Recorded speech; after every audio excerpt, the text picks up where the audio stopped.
And just to clarify, it's not a balanced budget. There'll still be roughly a $488 billion deficit, according to the Congressional Budget Office, next year. We simply didn't add to that in order to spend more money on the president's priorities.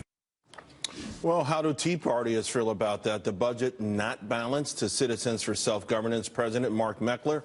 Mark, a lot of people that I've known, economists, for a long time who really pounded the table, particularly over the last several years, about a balanced budget and reducing the deficit, have kind of changed their tune, have shifted a little bit more recently, saying, hey, maybe we should focus on goosing the economy, getting the economy going, and then focusing on deficit reduction. How do you feel about that?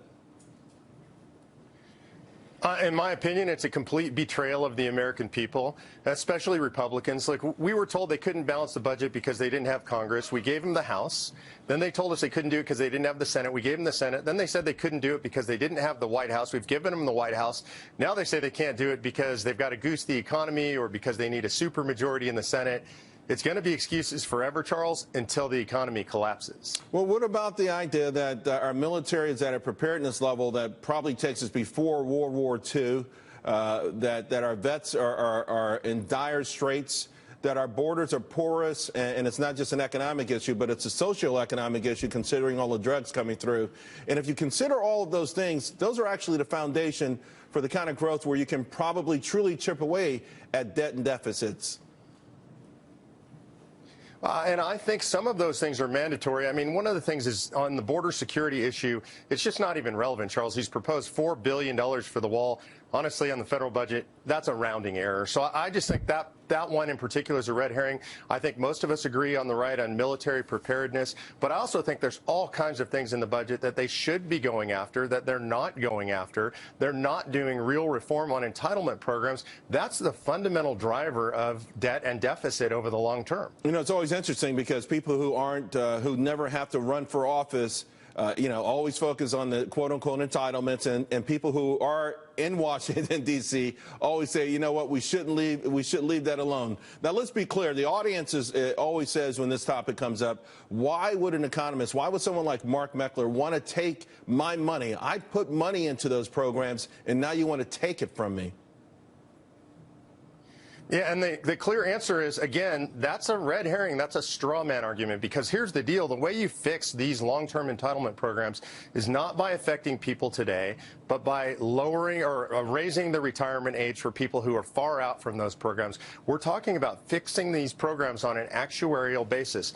The most important thing to know is CBO, the Congressional Budget Office, the GAO, the General Accounting Office, all say that these programs are unsustainable. So the real question is, why are we lying to people that those programs are going to be there for them in the future? Because it is simply just a big lie. It's also interesting in an age where we call someone who's 25 years old a quote-unquote kid who's just staying on their parents' insurance, that those are the same people that could take the news that, hey, you're going to have to work 2, maybe 5 years longer than your parents did.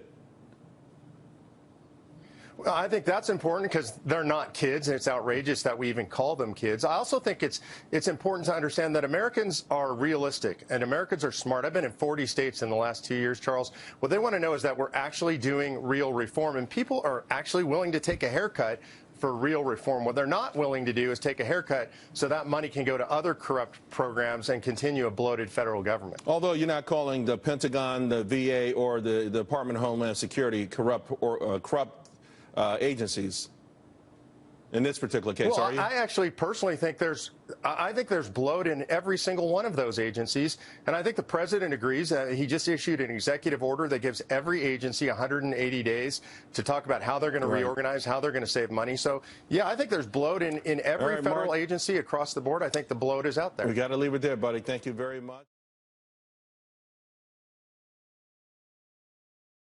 The question facing us and facing our fellow countrymen is a two-word question, very simply, who decides? The American founders had a simple answer: we, the people, decide.